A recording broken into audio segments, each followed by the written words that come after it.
Hey folks, you're listening to Blammo. It's Jeremy Kirkland. Happy Monday, or whatever day it is you're listening to this. I got a little food in my teeth that I can't get out. I'm on these. I don't even know why I'm jumping into this, but here's the thing. In an effort to avoid eating snacks, I'm going to talk about the pod. We're going to get into this, but I got to get this off my chest. But in an effort to avoid eating snacks, we've hidden the kids' snacks away from ourselves. But guess what? It ends up being just down in the basement, near towards my office. So I'm just making a little roundabout to my own grocery store, grabbing a pack of Ritz Bits to snack on while I'm getting ready to work in my office. I don't know what I'm doing. I gotta stop the snacking, but I love the snacks. I don't know. I'm gonna forget about that stuff. But anyway, I'm feeling the winds of change right now.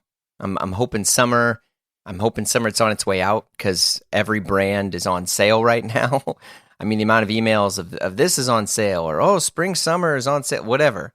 But it's fine because I got big coats on the brain. I'm onward and upward. We actually talk about this a lot on the show, but we're kind of in this. I'm sure you've heard this kind of trendless era. Do you know what I'm talking about? We have this whiplash of people being tired of being talked down to on what to wear, how to wear it. I mean, can you imagine that? Remember magazines were like, your style is bad. Here's how to upgrade it. Like, no one cares about that anymore.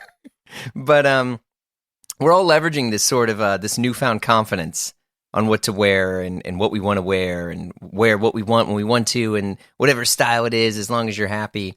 And I want to say, I really love this for the most part. But I feel like it's still okay to offer feedback to people who are asking for it. Now I'm saying direct feedback, not anonymous commenting. Okay? Big difference here. But if someone's like, hey, Jeremy, how does my pants fit? How does my jacket fit? And they want to know. They want to know and they want an honest answer. And you're in this level of relationship where they're like, yeah, I want your opinion because I trust you. And if it doesn't fit good, don't lie to them. Don't lie to him, her, them, they, whatever. But just be you and be like, yeah, you know what? Here's some feedback. Here's how you would want to frame, your body, or here's how your tailoring should fit. And I think it's totally okay to do this. Offer help, offer feedback. It's how we're all going to learn. It's how we improve. Because if not, otherwise, let me introduce you to my wardrobe of the previous years, right? Right? It's a bunch of weird stuff. I even had some weird outdoor stuff. I had all sorts of things. I'm still figuring it out, but it's because I'm getting feedback. I'm refining. Anyway, I said outdoor stuff. Has anyone been camping this summer? Are we camping? Are we hiking? Are we just driving our car around to the woods? Whatever it is. Or are you just dressing like you do it all anyway? It doesn't matter. It's all good in my book. But I love how in like all of our little friendly circles, we're all kind of on the hunt for the sort of if you know outdoor wear brand, or even just brand in general. But it's like, oh, have you heard of this brand? Oh, you haven't? Good. Yeah, because this is the best one. Right? But I, for one, have long admired the British brand Finisterre for a few weeks. Few weeks, that's a lie. Few years. I don't even know what I'm saying. But I got to talk to Tom Kay, their founder, on this week, and it was good. He's quite the surfer and entrepreneur, and people are like, British surfing brand? Yep, it's in there. But most people don't really know how to describe him, so they're like, oh, he's the British Patagonia guy, like the British Yvon Chouinard or whatever. And it's like, no, man, he's just a guy. He's building his brand, and he's focused on making the best product he can. But we're always trying to put people in boxes here. But he was great. So Tom and I discuss what drives design. We talk about wetsuits. We talk about surfing, how to make an outdoor brand in this week's pod. It's all in there. Let's go ahead and let's dive in. We'll see ya. So how are things over there? They are good. I mean, Finisterre itself is in a good place. Which I guess we're here to talk about. It's 21 years of my life, and really is at a really exciting stage of our journey and what we're doing and the product we're making, and all the while learning and getting better. So Yeah, it's constantly learning. I'd say me, the business, the brand, and I guess that's a good thing in life. Wait, you said 21 years? Yeah, 21 years. 2003, I started. Yeah, long time ago now. Yeah, Holy yeah, hell. yeah. 21 years ago, 2003, I started the brand here in St Agnes, and where I'm phoning you from today. We was talking about the weather. It's really wet and rainy and windy, but the Atlantic's surf and sea is 250 meters away, just down the cliff. And it was always sort of supposed to be a brand that was authentic to its core, and that includes where we are located and what we do once we step out of the doors of the workshop. And so, 21 years, yeah. Jeez, yeah, because I was going to say, I'd mentioned that I was talking to you to a few friends of mine, especially like my outdoor inclined friends. Yeah, and I hope you hear this in love, because they were like, oh, they're like a British Patagonia. Yeah, I do hear that in love, and that's enough. What a good point of reference. Yeah, as a brand, what a good point of reference, and we're good friends with a lot of those folk, and they're doing, always have done really great stuff. So I take that as a compliment. When people make that reference. We bring our own, style and ideas to the table as well. We stand on our own, but it's that makes sense when people draw that comparison.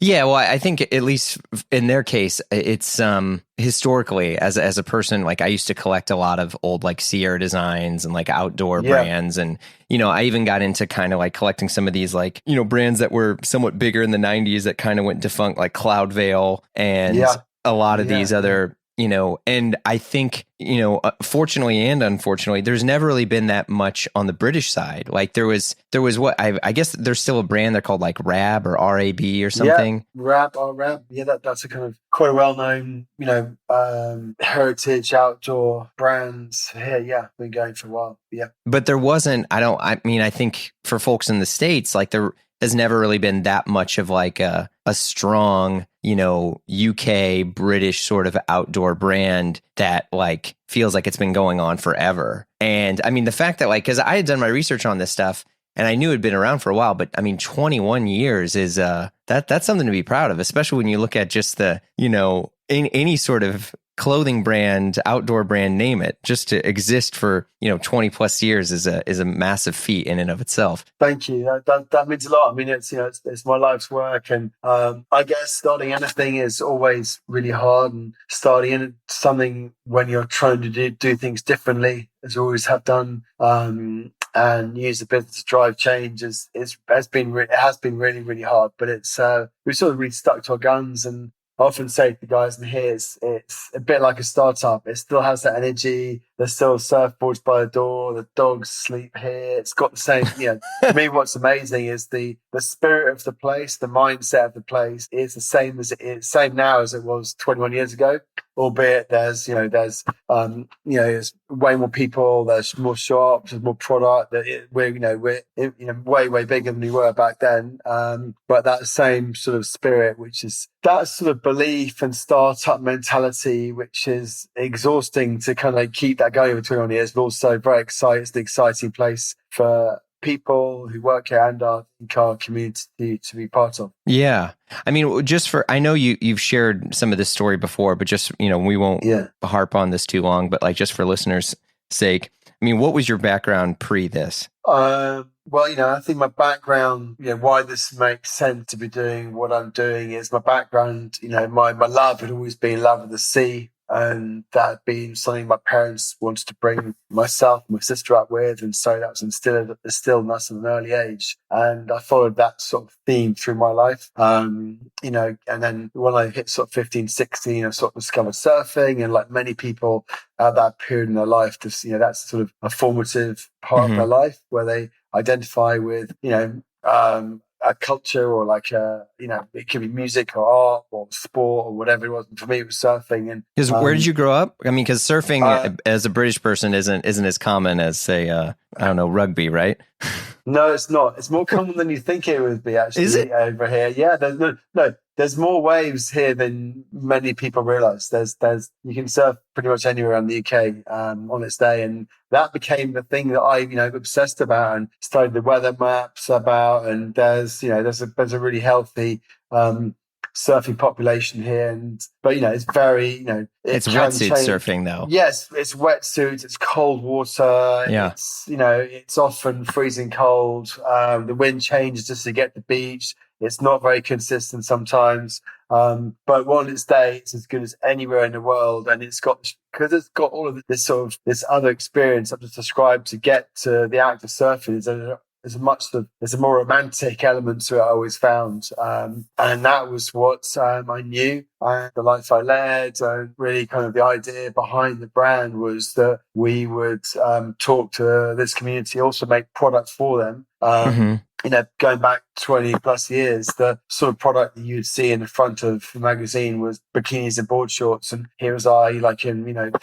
Scotland or Cornwall, whatever it was, and there was frost on the ground. And, that product wasn't relevant to me. And so that's really what the brand started out to do with a really, windproof, waterproof, breathable fleece that you put on when you get changed in the car park. But also one that was made in the right way, and being a business that would have responsibility to the environment, how and where we make stuff, and also it's a really good place for people to work.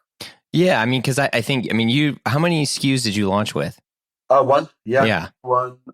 It was around here somewhere. It's not, but it's like, one fleet. And so, it was always built off a need. I always believed that, that it wasn't just about business. It was just, another business. It was going to be a product, a brand. There's actually a need for a brand like Finisterre, and there's a need for the product we were making, and there's a need for the way we were making the product. And that's kind of, that sort of functionality and, that quality and fit for purpose kind of design ethos, is more evident throughout the whole range. It was when it's just like one product. It still exists.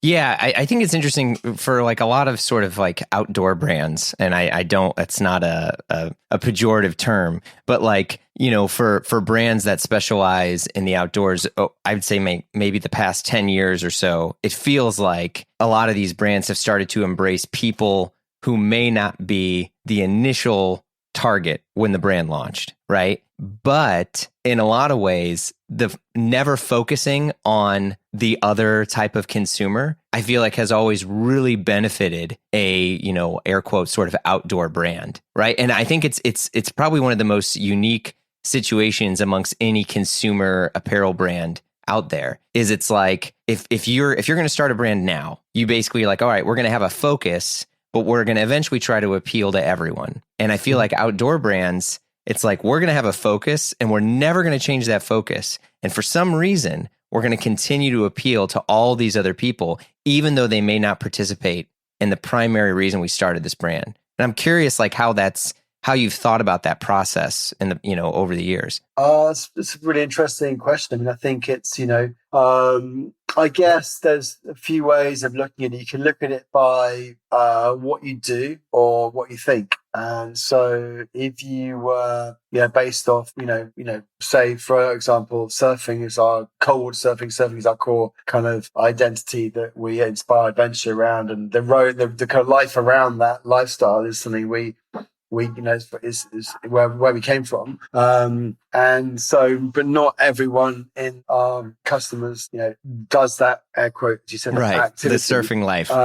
Yeah, it doesn't. But then there can be a mindset applied to them being inspired to, get excited by a story or a bit of content, or also with the business. It's also about the mindset of how we are as a business. We are, B Corp, we're trying to be positive impact. We have finished the foundation. There's lots of things around the business and the brand, apart from the activity, that maybe would pull in people who are attracted to the way we are as a brand, as a business, and also the quality of product we make. It's. I think also you can.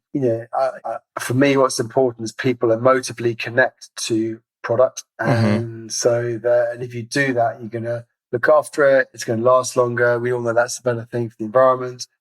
Fix it, repair it. It's built to last as long as possible in the first place. But if you can emotively connect people to the product, and that could be a full-on insulation jacket, but knitwear, or Yeah. even a t-shirt. That's where the challenge is. It's hard on a t-shirt. You can get them to look after it. So I think that's a sort of the thing that you can do, and allow people to go somewhere else when they wear a product that then they might be in an office in London or whatever, but they can wear it and feel something about the brand and what the product is and what it's meant to do and what the brand does. And I guess what I'm saying is you can maintain that integrity of brand and who you are across the range, regardless of the fact that you might not be -5 degrees surfing in Scotland. Do you know what I mean? It's like, and that's the kind of beauty and the romance of Finisterre and what we're trying to do. Yeah, because I think if you look at, examples like, say, Quicksilver, right? Yeah. Quicksilver was this brand that was a surf brand. And then over the years, they became more of a just like cool kid apparel brand. Yeah. And their sales skyrocketed. Yeah. And I feel like, even, post Kelly Slater, all these other things, a lot of folks that were the diehard primary consumers slowly abandoned Quicksilver because they were like, but that's what kids are wearing. Like, this is, it's in a way like the brand sort of lost its luster because it became too accessible. And I feel like brands like Finisterre, Patagonia, I think, is probably one of the best examples of this. And I really don't know how they're able to do it. But for some reason, everyone that wears like Finisterre or some of these other brands, you feel like it's an if you know brand, even though it's, at least in the States, even though, I can go on your website and buy the stuff, but it's still, especially like there's a bit of an elitism, at least that exists in the States, on people who really love and participate in outdoor activities. Because you feel like you're closer to the earth, you're closer to Mother Nature. And so the brands that you align with, you almost don't want everyone to have. Snow Peak's a great example of a brand here that people are like, I've never heard of that brand. And the people are like, well, good. You've done such a great job of obviously being a large brand where you're able to pay your staff and you're able to make good product and you're able to do R&D, but you're not so accessible that no one's interested in it anymore, And I'm curious, do you ever think about how you maybe kind of restrain your growth? Not actively. No, we're not. We're kind of. I guess. Yeah. There's. We're not saying we're not saying we don't want to grow. For sure. But we are particular about, we choose carefully where we show up, because we can't afford to show up everywhere anyway, but we make sure that where we show up, it could be a retailer, a collaborative partner, a magazine, a bit of content, someone we work with, an ambassador, whatever it is, or a filmmaker, that you show up and there's it's a genuine sort of rationale to the relationship. And that's, if I look back at the brand, a lot of relationships that we have now have go way back. And so I guess that's a good testament of us growing in a way that is true to who we are and making sure that, the relationships that we open up the brand through, and we just got a great store in working with the guys at my main surfers union in Portland, Maine, and it feels like a really genuine and authentic. We're as excited about us being there as they are about vice versa thing, and it's a two-way thing, and that's amazing. And I guess if you have that feeling about where you're going, that's good. But if you have sort of feelings where it doesn't feel like that, you might question whether that was growing too fast. Yeah, I think so. Because I always think of brands like Rolex, right? Where it's a brand that is a bit of a status symbol, but also internally, they don't think about themselves as like status symbols. They think like, look, we have a level of excellence that we need to adhere to. And then we also have like internal products that are kind of like, the most important watch to Rolex is the Day-Date. And that is probably the least accessible watch of all the least accessible watches to get, excluding like the Daytona, right? Yeah. And I think it's interesting because Finisterre, I look at your product offering and like, yes, you can get a t-shirt, but your core product, your core thing that everyone like loves and is known for, is obviously like the surf, cold weather surfing, Yeah. And when you have thought about like making products and product design, like there's not a gajillion t-shirts on your site in a good way, No. And I feel like there's it's designed in this good way where there's like a level of attainment, but it doesn't feel snobby. Say like there's, Ann Wander. I'm not trying to like throw shade at brands,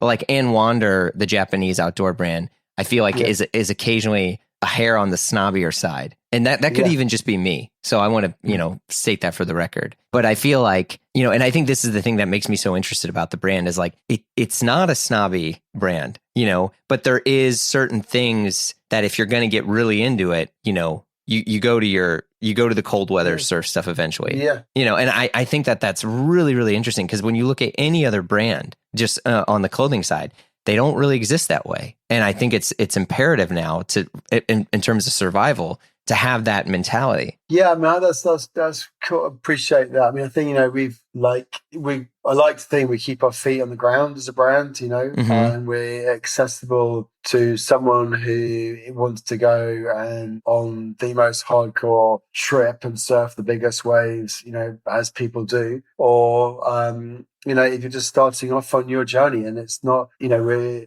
think we're quite brave as a brand, but quite honest as well. So there's honesty there and hopefully an approachability to, who wants to, come and get involved in the brand or buy products. And with regard to the design of the product, we always start with what's the product need, what can it be made of, how can make it the quality exceptional, and can we make it better than has gone before, and also should share that with our customers, and they help us get better as well. So there's that constant sort of feedback loop to our community. They let us know when they get it wrong. They let us know when they get it wrong. They let us know when they get it right, and that I really am very grateful for that relationship, and we take that feedback really seriously. And I think it's and I think that with that honesty comes the sort of we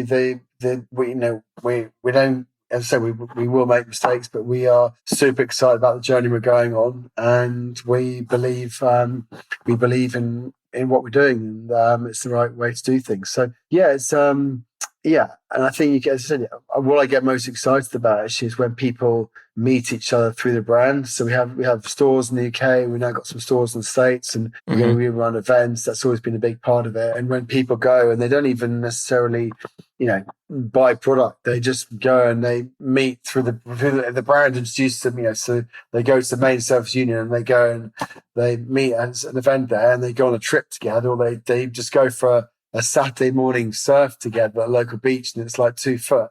That's a real privilege for us to be able to do as a brand, and something that we've always done. And so that's kind of hopefully that keeps us real. Yeah.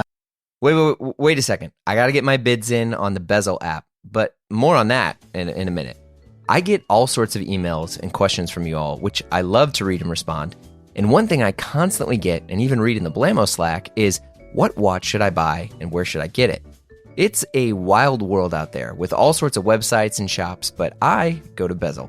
Bezel is the trusted marketplace for buying and selling your next luxury watch, with expert in-house authentication on every purchase. First off, folks, it's getbezel.com. That's getbezel.com. But I use and recommend Bezel because it's the best of both worlds. You can go to the site and browse a marketplace of luxury watches, over 16,000 of them, by the way, which is a lot. And I know that Bezel is going to authenticate your purchase. Or you can create an account and get connected with your own private client advisor, called the concierge. Because look, making a watch purchase can be confusing, especially when you don't know all the reference numbers. When was this made? Did they use ceramic then? Is it a triple lop, dingle top? What the heck? I don't even know. But they do at Bezel, and they're here to help. Concierge, baby. Look, if looking for your watch to mark a special occasion, or maybe you're just doing research, right? They even have their own journal where you can learn all the ins and outs about Bezel and the brands and all the stuff that's happening right now. But back to my bids. Yes, Bezel now has auctions, and not just any auctions. They got Rolex, they got Cartier, they got Audemars Piguet, all the big dogs and more. So you can discover, bid, and know the Bezel team has got your back with verified in-house authentication. So visit getbezel.com on your smartphone or computer. Bezel, the trusted marketplace for buying or selling your next luxury watch.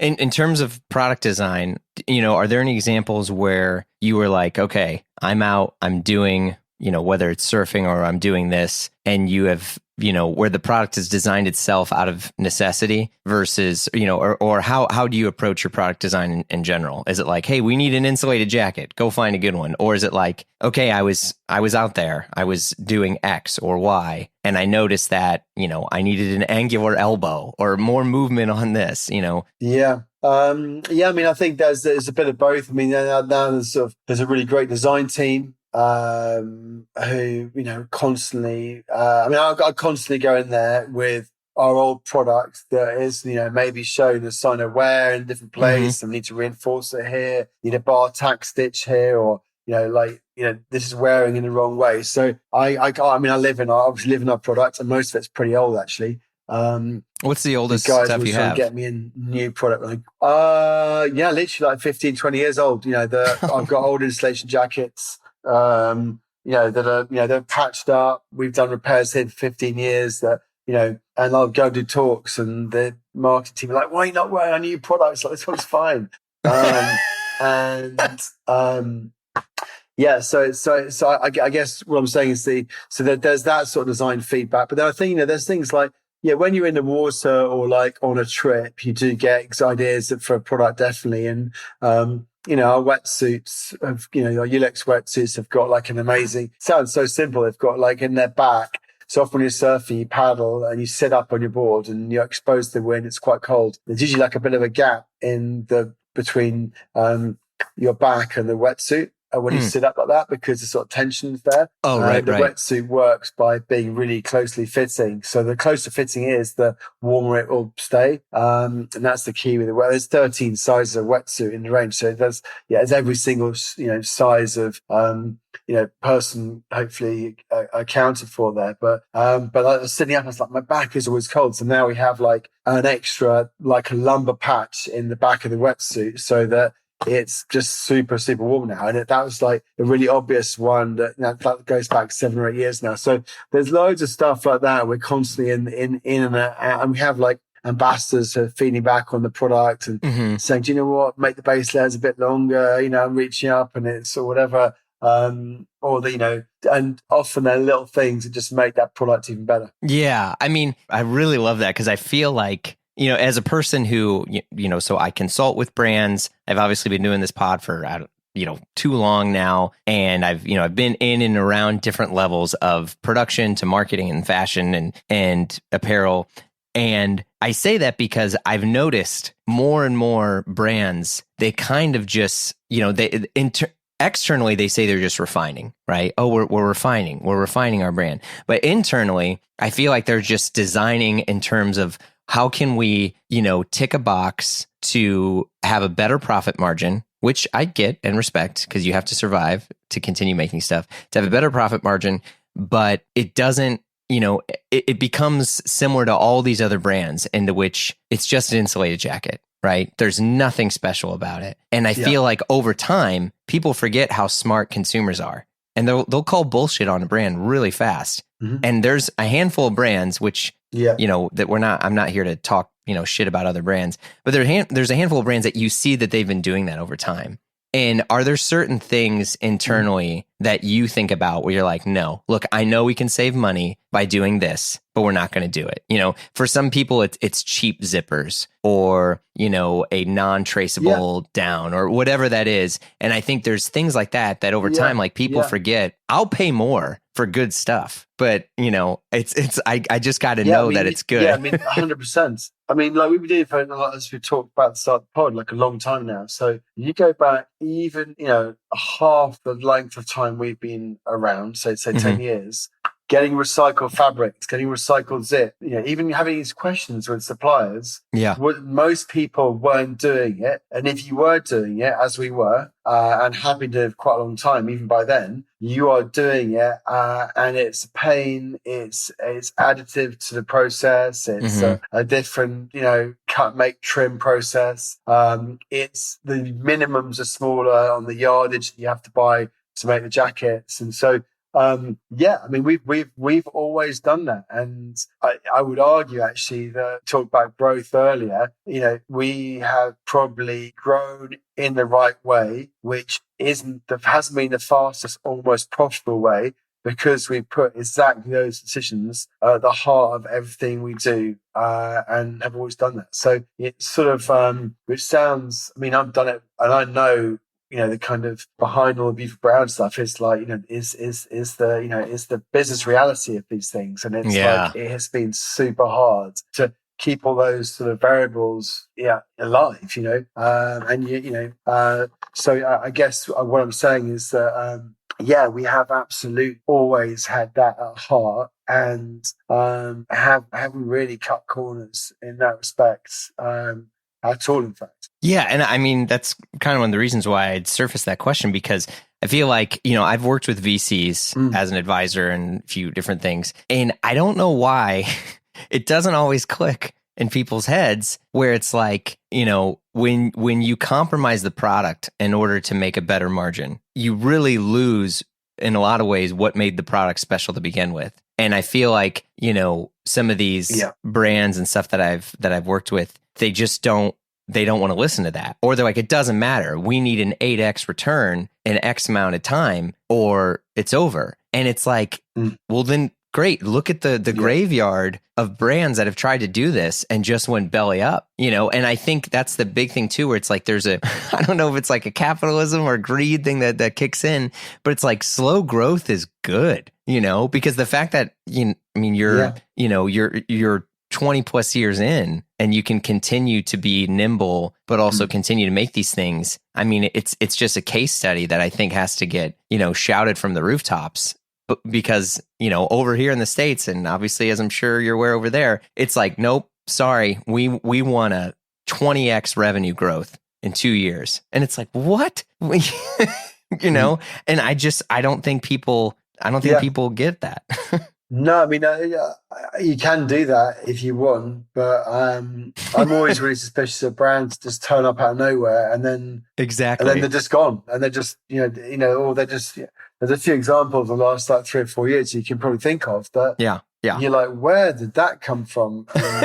And you dig up the cover, and it had a crazy amount of money put in, at a crazy valuation, just to be pumped hard. And I mean, I don't know all the ins and outs of the detail, but I guess hopefully, and I stand by the kind of foundations we have as a business, and we are equally, we are ambitious about growing. We are ambitious about where we want to turn up, and we believe, we can have a bigger impact and have more important conversations. And we're constantly reconciling that growth and growing the right way and doing the right thing. But yeah, it's like, someone asked me the other day, you're a bit older, and it's like, what do you mean? It's like, well, you've been around 21 years. That's a good thing. That's a good thing. We're still around.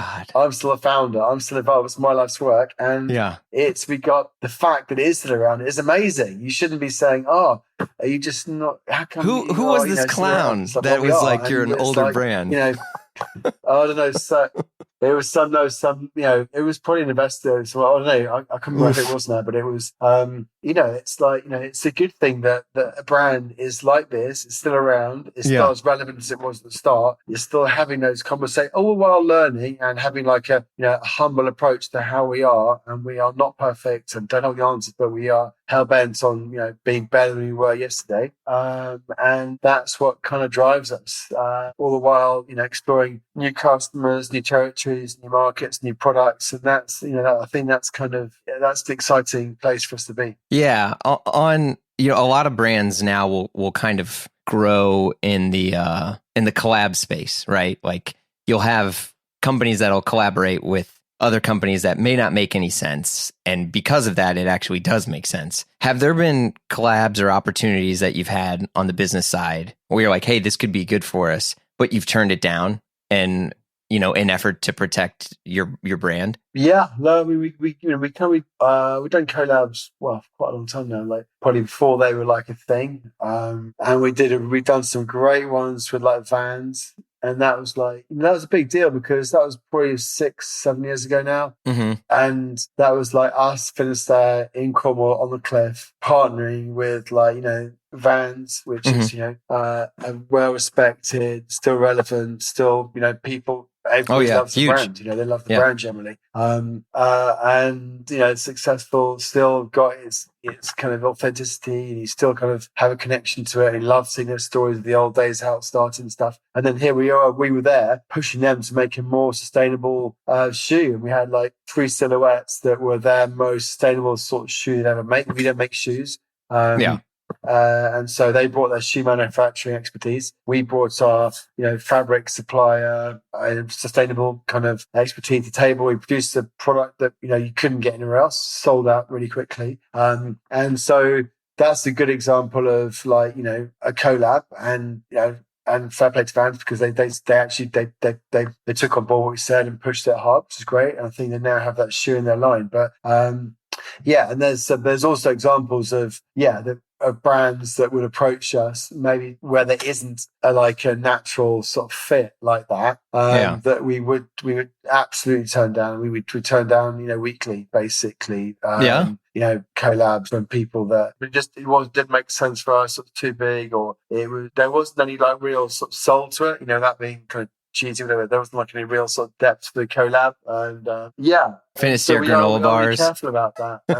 And I was, no. But no, it's like there's integrity and a sort of a meaning to it, I think. And I think you said customers are super smart, and they'll be like, because it's interesting because you have the ones that totally make sense, like we do on Vans, or we have the Royal National Lifeboat Institution over here, which is like a volunteer lifeboat service that I used to be part of, and you volunteer to go out and basically potentially save someone's life who's in trouble at sea. Goes back 200 years. It's amazing organisation, charity, and there's some really great ones. And then there's ones that are left field that you look at and you go, that doesn't make sense, but then it sort of clicks and it does. And then there's ones in the middle which just like, they just don't make sense. So that's kind of how we look at collabs. And the sort of the first example is like it's a natural hunting ground for us, and we're kind of proud of all the collabs we've done actually. Yeah. Have you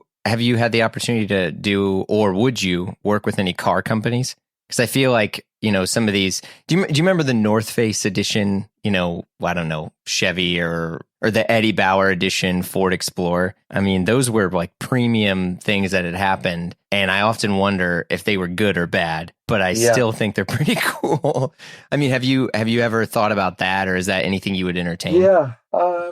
We have British thing, quite kind of using our shoots. My old Land Rover, that's like 50 whatever years old, and that sort of feels like a good, good thing. I mean, I think it's it's probably been done quite a lot now. So, but I guess we look at there's a few electric car companies or vans that we would probably think about talking to maybe.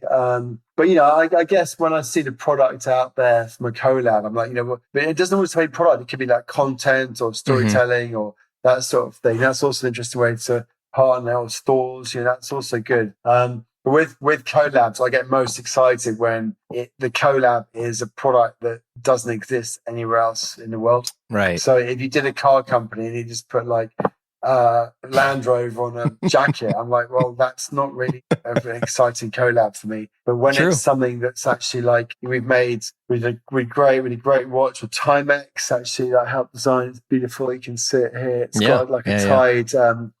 The tide movement on it that I worked really closely with 2 years of Timex on, so you can tell the tide time wherever you are. And so that 2 years. Yeah, it takes a long time. It's a long lead time product. So my point is that I get excited about that because I know that doesn't exist anywhere else. Right. And that's its purest form. And I guess for me, when the brand or product exists in its purest form, that's like that makes me happy. Yeah. What are some of the things that you're doing to kind of disconnect from the day-to-day stuff of business? Like if you're on a vacation and you're writing your itinerary of what you would do, what would that be? I've got young kids, so that's always a distraction. Like we talked about at the start of the podcast, Yeah, that's that's a good distraction. That time goes quickly. It's often a bit stressful, but it's pretty funny most of the time. And I love that role, being a dad. That's pretty cool. And then I guess now they're sort of they're still quite young, but they're old enough now to start. I can start showing them the sea, or showing the things that I love. And you never know whether they're going to take it up or not. But Yeah. just seeing how happy they are on the water gives me a lot of pleasure. But so I guess there's that, which is a good thing. Lots of vacation. And then, for me, just time in the sea is a big thing that I'm really lucky to have and in my life. And yeah, it's great. I love it. Just even just winning yesterday for 45 minutes, tide was pretty high. It was, a bit lumpy and a bit onshore, but the sun was out, no one else was out. And just you get that kind of sustenance from, I guess it's family or the sea, really. Yeah. How often do you get to go out? You said you went out yesterday, but is there do you usually go out, 3 times a week or every day, or? Yeah, 3 or 4 times a week, probably. Yeah, I mean, yeah, even I'll often go out, and it's not even very good. Just go out on a longboard or a ferry, whatever. But yeah, I go out. I go out. So like 3 or 4 times last week, probably. Jeez. Just in between, meetings or before work or after work, whatever, just get in. And even if I said just for like a quick 45 minutes and a paddle around or swim or whatever, it's good. I love it.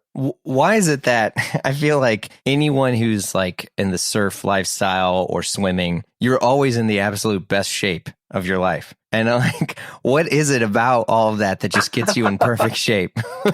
I mean, I don't know that. I don't know. I mean, I think it's, mentally, mental shape is obviously, not just physical shape is super important. So, and I think as I've got older, they kind of, that sort of, that mental well-being thing and it's become more of a thing, than it used to be, obviously. And the getting in the sea is now proven to help that. So that's helped my mental shape, definitely. And like we talked about, just doing something where you can just be away and forget everything, and you're just in the moment. And then if you go for a surf or swim, it is it's generally like you're paddling for quite a lot of time, so you stay in good shape. It's an exercise. I mean, people do all kinds of things for their exercise fix, but swimming and surfing is mine. And I guess surfing is great because you're exercising, but it's also you're in the ocean. It's often beautiful. It's often quite hard work, but it's to get a reward of surfing a wave is it's not like just going to the gym, for instance. There's a sort of beauty to the whole package, I suppose. Yeah, I mean the conditioning is incredible. Like to be able to do that. I remember years ago we had gone out.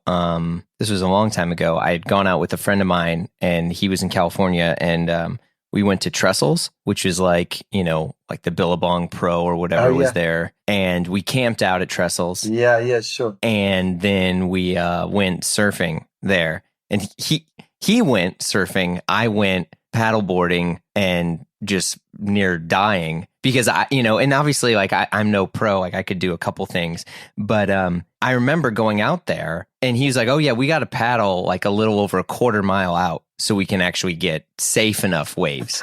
And I mean, just paddling out there just obliterated me. And and I was like, what the hell are we doing here? And but it's seeing some of these waves and seeing this stuff was just, I mean, it was some of the most frightening things I'd ever seen. I mean, it was incredible. I loved it, but I would probably not do it again. Yeah. But maybe people don't go to Trestles all the time, their first time. Well, no, but it's great. Well done, you. It's like, that's like cool. It's I guess, it's interesting because, I'm super lucky to be able to get and see when I whenever I want, and there's and be able to it's still what I've always done. So it's you don't think twice about it. But I'm also always trying to appreciate it, and I'm very grateful for it. And I guess that's what I was saying. I think like when you're younger, the relationship you have with the sea or those natural environments is probably a bit more one way.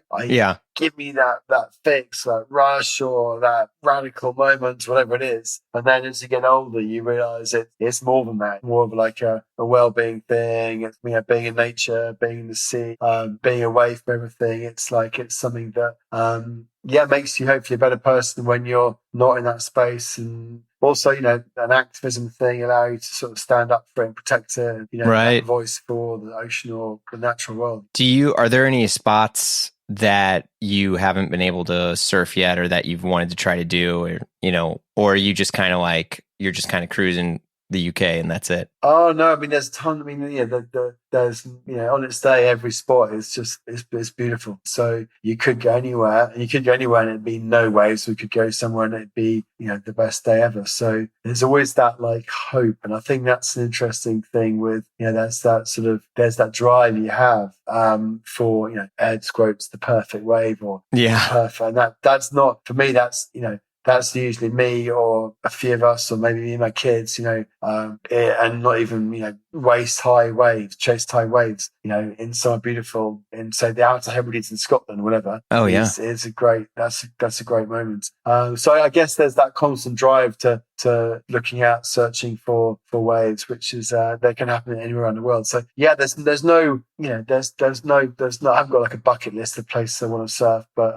I definitely, you know, want to keep surfing more. Have you done the tow stuff where you're towed by a jet ski? No, I haven't actually. No, I haven't done that. No. Yeah, that stuff looks like death wishes. You know, these 50-foot waves where people get towed out. I mean, I mean, I've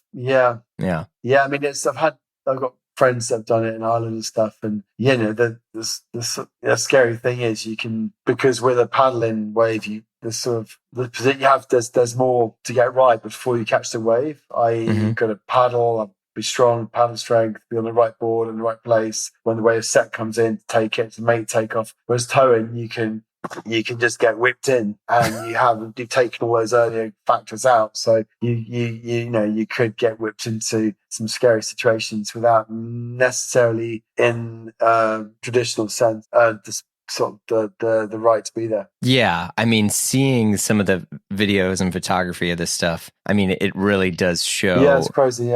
Yeah, how tiny we are in comparison to the sea. I mean, it's crazy. Yeah, and you know, I mean, it's and that's also, you know, you get humbled, you get beaten up, you get like all those, you know, natural environments. Sometimes they remind you, you're just, you know, they're you know, let in for a little few hours, then you don't really have much right to be there. And you've had those humbling moments, that's also part of a good life experience, you know, scary as it can be sometimes. Yeah. Do you do much camping? Because I feel like that's since the pandemic, you know, so many people started to get more into kind of outdoor, you know, whether it was camping or hiking or any of that stuff. Yeah. I mean, we camp a bit, and we always have done a lot of trips and stuff. And I think that was a really sort of legacy of the pandemic. What's been a good thing is that there's the outdoor. Suddenly, everyone had to sort of really appreciate the outdoors, and not outdoors. Often, the outdoors in their backyard or their back wherever, you know, area, community. And suddenly, we're sort of seeing things they hadn't noticed before, whether it's seasonality of bird migration or you know, blossoming trees in the spring, whatever it was. And I think that, and so that led to camping and more of an outdoor kind of understanding for, you know, many people, which is great. And then that stayed, which has been, I think, is a really positive thing. We've seen that kind of that realization remain. And I think, you know, for us as well, it's like, you know, we talked about communities and who we talk to as a brand. You know, we like to connect as a brand. We connect people to sea. We believe if we are connected to sea, we're better off as individuals, we're healthy, the rest of it, and mindset. And so, but then obviously people like myself are aware of that connection and appreciate it and grateful for it. But there's many people that if we can bring that to life through what we do as a brand and make you understand it, then that's a great thing. Like people in the pandemic understanding the importance of nature in the natural world that might not have done it had they not been in that situation. That's that. And people have a great awareness of the role of the natural world on the planet, you know, and how it needs protection and all that sort of thing. Then that's a good thing. Yeah. Do you ever like hike or climb or anything like that? Have there been any like specific locations or places that you've tried to do? I say that as a friend of mine recently went to, he did Everest base camp. He didn't summit, but he did. I think he did the base camp of Everest, which cost a fortune to do. But like for him, it was just this, like he had to do this before he, it was his bucket list, right? So I'm curious if any things like that have popped up in your way. No, I mean, I think, not so much hiking or climbing and stuff, but, sea related stuff is all, you have that kind of romantic sort of thing of, voyaging around the world and sailing and boat stuff like that. I always find that quite romantic and a sort of, you're sort of down moments that I'm thinking about stuff like that, which is kind of, I think about that quite often, but, I haven't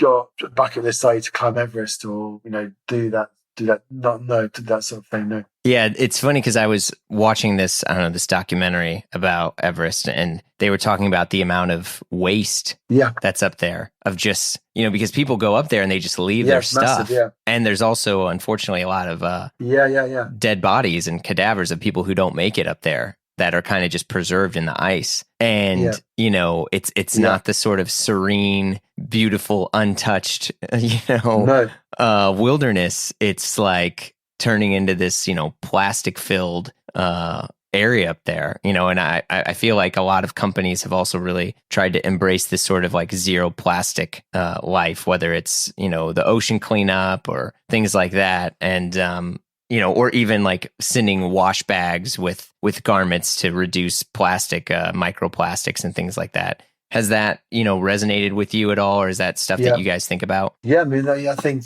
that's like, you see those photos of base camp and just tons of oxygen bottles, and I don't know that world at all, so it's hard to comment a lot on it. But the ocean has its similar problems, and so I guess that we've always done on our insulation jackets are made. The insulation is made from ocean reclaimed plastic. This autumn winter, the actual outer it's going to be made from ocean reclaimed plastic, and so it's sort of like how I guess in terms of answer your question, 100%. We've how can we mitigate what we do as a business and do it better, be relevant to our customer and the environment to which we are connected, i.e. the sea, the ocean, and the Nimbus jacket coming this autumn winter, is a jacket we've done for 15 years, but now it's pretty much like an ocean reclaimed jacket. So that's a kind of cool example of things that we would do, but even 21 years later, we're still doing that now. So this sort of drive for innovation and being better than you were before, and that you tell a great story around that. And it's like, I mean, it's on one hand, it's incredibly daunting and overwhelming, the state of the oceans and the problems we're facing, but then on the other hand, we have to pick a battle, and